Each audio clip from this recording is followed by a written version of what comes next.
Hello दोस्तों, नमस्कार। स्वागत है आप सभी का एजुकेशन मंत्रा में। दोस्तों, फर्जीवाड़ा होता है।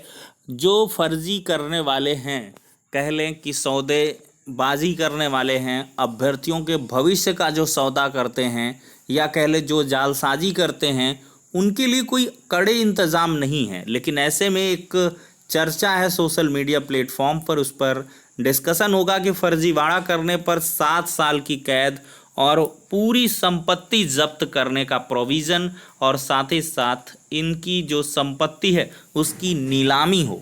तो इस पर चर्चा करेंगे। और परीक्षा निरस्त पर सुप्रीम कोर्ट ऑर्डर क्या कहता है, तदर्थ आवेदन कब तक संभव है, क्या स्थगित हो सकती है यूपी ट्रिपल एससी पेट परीक्षा, सोशल मीडिया प्लेटफॉर्म पर मचा हंगामा, और ओबीसी आरक्षण का हो सकता है विभाजन। जो रिपोर्ट है वो जल्द लागू हो सकती है, क्या कुछ आपका कहना है? तो सारी चर्चाओं को एक साथ समाहित करते हुए आगे बढ़ेंगे। तो वीडियो को दोस्तों फटाफट लाइक ज़रूर किया करें और एक प्यारा सा सुनहरा सा कमेंट अवश्य किया करें, बिल्कुल आलस्य ना करें।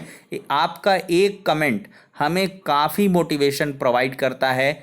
हमारी जो वीडियो बनाने की इच्छा है या उसमें क्या मॉडिफिकेशन है, ये आपके कमेंट पर ही निर्भर करते हैं कि आप क्या किस प्रकार के अपडेट्स चाहते हैं, आपका रुख कैसा है। तो ये काफ़ी आवश्यक रहता है और इससे एक हेल्दी कन्वर्सेशन भी जनरेट होती है, और कहीं ना कहीं आपके कमेंट्स और भी ऑडियंस विजिट करती है, और इससे एक क्रिया प्रतिक्रिया का जो माहौल है काफ़ी गहराई से बनता है। तो चलिए दोस्तों, वीडियो सेशन को स्टार्ट कर लेते हैं। यहाँ पर दोस्तों 2 भर्तियों के पेपर लीक से सबक ले HSSC ने सरकार को भेजा प्रपोजल, और ये प्रपोजल मेरे हिसाब से बेहद मस्त है। पेपर लीक पर 7 साल की सज़ा हो और प्रॉपर्टी को नीलाम कर दिया जाए, ऐसे कानून तैयार करने की यहाँ पर बात चल रही है। मामला है दोस्तों ये हरियाणा का नकल विरोधी कानून के लिए मानसून सत्र में विधानसभा में विधेयक ला सकती है सरकार। प्रदेश में लगातार पेपर लीक होने की घटनाओं को रोकने के लिए हरियाणा विधानसभा ने 20 अगस्त से शुरू होने वाले मानसून सत्र में सख्त कानून को लेकर आ सकती है। हरियाणा स्टाफ सिलेक्शन कमीशन ने पेपर लीक की घटनाओं को रोकने के लिए सख्त नकल विरोधी कानून लाने के लिए मसौदा तैयार करके सरकार को दे दिया है। यदि यह कानून बन जाता है तो न केवल पेपर लीक करने वाला माफिया, बल्कि पेपर लेने वाले से लेकर कमीशन चेयरमैन, सदस्य, एजेंसी व अन्य जो भी दोषी पाया जाएगा उसे कम से कम 7 साल की सजा हो सकती है। उसकी जो प्रॉपर्टी है अटैच करके नीलाम की जाएगी। इससे भर्ती परीक्षा पर होने वाले खर्च की भरपाई की जाएगी। यदि किसी दोषी के पास प्रॉपर्टी नहीं है तो उसकी सज़ा में बढ़ोतरी होगी। इसके साथ ही इस कानून में गैर जमानती धाराएं शामिल करने की सिफारिश की गई हैं। सूत्रों का कहना है कि एलआर ने कमीशन की ओर से दिए गए मसौदे पर कानूनी रूप से जांच परख शुरू कर दी है। यदि 20 अगस्त से शुरू होने वाले मानसून सत्र तक यह मसौदा तैयार हो गया तो यह बिल इसी सत्र में विधानसभा में पेश किया जा सकता है। अभी धारा 120, 420, 468 में दर्ज होता है केस। भर्ती परीक्षा में एक अभ्यर्थी पर औसतन 1,000 रुपये का खर्चा आता है, और यहाँ पर जो भी दोषी हो, तो मैं भी चाहता हूँ कम से कम 7 साल की सज़ा हो, प्रॉपर्टी नीलाम हो, उसका कुर्ता फाड़ दिया जाए, कहीं का ना वो रहने पाए। जो भी फर्जीवाड़ा करे या करवाए उस पर ये सख्त कानून लागू होने चाहिए। और उत्तर प्रदेश में लैपटॉप बांटे जा रहे हैं, यहाँ पर कह लें टैबलेट बांटे जा रहे हैं, 1 करोड़ युवाओं को मोबाइल बांटे जा रहे हैं, बहुत अच्छी चीज़ है। लेकिन कम से कम इस फर्जीवाड़े पर भी एक कानून ज़रूर बनना चाहिए, और इसकी चर्चा भी विधानसभा के मानसून सत्र में की जानी चाहिए। आरक्षण को लेकर बड़ा हंगामा होता है, लेकिन आरक्षण में जो घात लगाने वाले सबसे बड़े भितरघातियाँ कहें वो हैं फर्जीवाड़ा वाले। क्योंकि फर्जीवाड़ा हर एक परीक्षा की रीढ़ या कमर तोड़ कर रख देता है। प्रतियोगी छात्र बेचारे इतने मेहनत, खून पसीने की कमाई अपने लेकर जाते हैं परीक्षाओं में, और फिर वो कुछ कट ऑफ से रह जाते हैं, कुछ अंकों से रह जाते हैं, उनका सिलेक्शन रह जाता है।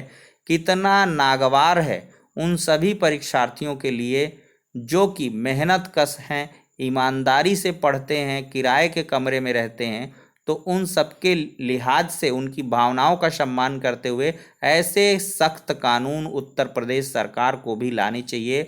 और हरियाणा सरकार की तो यहाँ पर प्रशंसा की जानी चाहिए कि इस पर उन्होंने कार्य शुरू कर दिया है और इस पर जो है पूरा अमली जामा भी इसको पहनाया जा सकता है। तो फिलहाल के लिए आपका क्या कुछ कहना है इस अपडेट पर, बिल्कुल साझा करें। क्या उत्तर प्रदेश में भी ऐसा कानून होना चाहिए? क्या ऐसे कड़े इंतजाम होने चाहिए?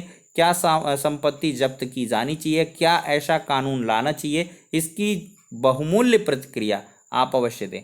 अब दोस्तों चलते हैं टीजीटी परीक्षा निरस्त पर सुप्रीम कोर्ट का ऑर्डर। दोस्तों कई यूट्यूबर ने हो हल्ला मचा कर रखा है। थंबनेल में लिखते हैं परीक्षा हुई निरस्त, सुप्रीम कोर्ट ऑर्डर, मिली खुशखबरी, तदर्थ का आवेदन, 5,000, 20,000, 14,000, अपनी मनगढ़ंत बातें। लेकिन क्या है, मनगढ़ंत बातों में पब्लिक को भी मज़ा ज़्यादा आता है, क्योंकि जो झूठ का पुलिंदा है उसको खोलने में या खुलवाने में सबको आनंद आता है। लेकिन यहाँ आपको सही अपडेट दी जाती है, भावनाओं से नहीं खेला जाता है। तो ऐसे में दोस्तों सुप्रीम कोर्ट का ऑर्डर मैंने पहले ही डिस्क्राइब कर दिया है कि ऐसा कुछ भी नहीं है ऑर्डर में कि तदर्थ के आवेदन लिए जाएं, परीक्षा निरस्त की जाए, कुछ नहीं। एक डिस्कशन हुआ था, तदर्थ जो शिक्षक हैं अवैतनिक, उनके तरफ से जो उनके एडवोकेट थे उन्होंने एनोमली पर चर्चा की थी कि जो अंबेडकर नगर के टांडा में कांड हुआ उस पर उन्होंने कहा, लेकिन पूरी तरीके से प्रॉपर तरीके से कॉन्ट्रडिक्शन रहे उनके विचारों में, मतभेद नज़र आए, उनके तथ्यों में कमी नज़र आई। कोर्ट ने साफ साफ ऑर्डर में भी लिखा है। तो उस लिहाज से उन्होंने एक पॉसिबिलिटी व्यक्त की है इनके एडवोकेट ने कि अगर परीक्षा निरस्त हो जाए, अगर परीक्षा निरस्त हो जाए, ये नहीं कि परीक्षा निरस्त हो जाए, वो भी भाई सरकारी एडवोकेट का स्टेटमेंट है, जज साहब का नहीं है वो। तो परीक्षा अगर निरस्त होगी तो चयन बोर्ड इस पर विचार करे। और चयन बोर्ड के एडवोकेट जो रिस्पोंडेंट की तरफ से एडवोकेट थे उन्होंने कहा भी कि अगर ऐसा कुछ होता है, हम इसकी जांच करवा रहे हैं, तो हम तदर्थों को जो आवेदन से वंचित रह गए हैं उनको हम सहानुभूतिपूर्वक दया भाव से उन पर भी हम विचार कर सकते हैं और पूरा मामला शासन और सरकार के ऊपर है। तो आप तो समझ रहे ही होंगे कि परीक्षा निरस्त होने से रही। परीक्षा अभी नहीं मुझे लगता कि एग्ज़ाम को कैंसिल करेंगे, क्योंकि क्या होगा, इससे लफड़े काफ़ी आएंगे। एग्ज़ाम अगर अंबेडकर नगर का हुआ, खैर गलत तो हुआ, अभ्यर्थियों के साथ फर्जीवाड़ा नज़र आया और वहाँ पर परीक्षा निरस्त की जानी चाहिए, लेकिन शासन स्तर के लिए दुविधाएं क्या हैं। अगर परीक्षा को कैंसिल किया गया, हंगामा बरपेगा। अगर पेपर आपका थोड़ा लूज आ गया तो ये हो हल्ला मच जाएगा कि भाई वहाँ का लूज आ गया, हमारा वाला हार्ड था। अगर पेपर टाइट आ गया तो ये होगा कि भाई हमारा टाइट है, उनका लूज था। तो ये सारी चीज़ें होंगी। तो या तो पूरी परीक्षा को निरस्त किया जाए, पूरी जो परीक्षा है उसको निरस्त करके एक साथ पेपर लिया जाए। और पूरी परीक्षा का मतलब ये नहीं भैया कि सभी सब्जेक्ट का निरस्त किया जाए, जिस सब्जेक्ट में ये धांधली हुई है उसकी बात है। ये एक मध्यम मार्ग हो सकता है। और अभ्यर्थी क्या मांग कर रहे हैं कि पूरा हर सब्जेक्ट का निरस्त कर दो, सभी निरस्त कर दो। ऐसा असंभव है। एक ताम्र पत्र उठाइए, उस पर लिख लीजिए टीजीटी की परीक्षा निरस्त होना असंभव है, अब कुछ नहीं हो सकता, ये कहा जा सकता है। जांच होगी, पड़ताल होगी, तमाम सारी चीज़ें होंगी, दोषी आएंगे, पकड़े जाएंगे, कार्रवाइयाँ होंगी, लेकिन परीक्षा निरस्त जैसा कदम कभी नहीं उठाया जाएगा। जो अभ्यर्थियों ने परीक्षाएं दे दी हैं, पेपर सही है उनका, मेहनत कश है। देखिए क्या होता है कि जब चीज़ें हो जाती हैं तो उनके कई सारे मार्ग निकलते हैं, कई उसमें कह लें कि डिवाइडेशन हो जाते हैं, और जहाँ फिर छीछा लेदर होती है तो वहाँ पर फिर कुछ नहीं होता है। तो यही होगा टीजीटी परीक्षा में। सुप्रीम कोर्ट के ऑर्डर पर नज़र है सरकार की, उस पर चिंतन मनन मंथन किया जाएगा। और मुझे तो बड़ी कम उम्मीद नज़र आती है कि एग्ज़ाम को निरस्त करेंगे, और इसके बाद तदर्थों का आवेदन होगा और फिर इसके बाद फिर से री एग्ज़ाम होगा। अब भाई तदर्थ ये उसी सब्जेक्ट के तो हैं नहीं जिस सब्जेक्ट का वहाँ पेपर में हंगामा मचा था, सभी के होंगे, तो ऐसा क्या कुछ पॉसिबल है? ये काफ़ी छोटा सा मामला हो जाता है, तो इस पर तो काफ़ी कम राहत की उम्मीद है। अब देखते हैं चयन बोर्ड एक आध हफ्ते में कोई डिसीजन लेगा तो लेगा, अदरवाइज 25 तारीख को फिर से सुनवाई होनी है। 25 अगस्त को जैसे ही सुनवाई होगी तो दूध का दूध पानी का पानी हो जाएगा, जज साहब क्लियर कर देंगे उस दिन। चलिए दोस्तों, ये हो जाती है टीजीटी परीक्षा पर चर्चा। अब यूपी ट्रिपल एससी पेट पर चर्चा करते हैं दोस्तों। उससे पहले ओबीसी आरक्षण के सामाजिक न्याय समिति की रिपोर्ट जल्द लागू होने के संकेत हैं। डिवाइडेशन हो जाएगा, पिछड़ा वर्ग का जो आरक्षण है 27% का वो 7, 9, 11% में बढ़ जाएगा।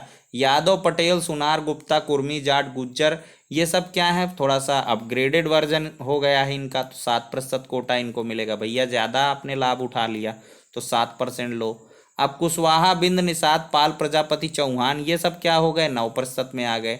और जो अति पिछड़े हो गए ओबीसी में, भर, राजभर, बंजारा, बहेलिया, कश्यप, ये 11% आरक्षण। ऐसी व्यवस्था लागू हो सकती है, सामाजिक न्याय समिति की रिपोर्ट। तो आपका क्या कहना है भाई? ओबीसी वाले तो बिल्कुल नहीं चाहेंगे। अब यादव, पटेल, सुनार, कुर्मी, गुप्ता, जाट, गुज्जर, ये क्यों चाहेंगे भाई हमें 7% मिले और ये इधर वाले 9? मतलब क्या है, अगर ऐसी रिपोर्ट लागू हो जाती है तो एक ही वर्ग में कहीं ना कहीं रस्साकसी होने लगेगी, छितराव बिखराव की स्थिति आएगी। तो आपका क्या कुछ कहना है, ओबीसी आरक्षण का बंटवारा होना चाहिए कि नहीं? योगी सरकार ने ओबीसी आरक्षण पर सामाजिक न्याय रिपोर्ट जल्द लागू करने के संकेत दे दिए हैं। संसदीय कार्य मंत्री सुरेश खन्ना ने कहा कि सरकार इसका परीक्षण करवा रही है, इसके परिणाम इसी विधानसभा सत्र में देखने को मिलेंगे। विपक्ष के सदस्य घबराएं नहीं। विधानसभा में यह सवाल मंगलवार को सपा के ओम प्रकाश राजभर ने यहाँ पे सुबह सपा है शून्यकाल में उठाया और नेता ने गोविंद ने इस व्यापकता देते हुए जातिगत जनगणना करने से जोड़ दिया, साथ ही आरक्षण की सीमा 50% से ज़्यादा करने की मांग की है।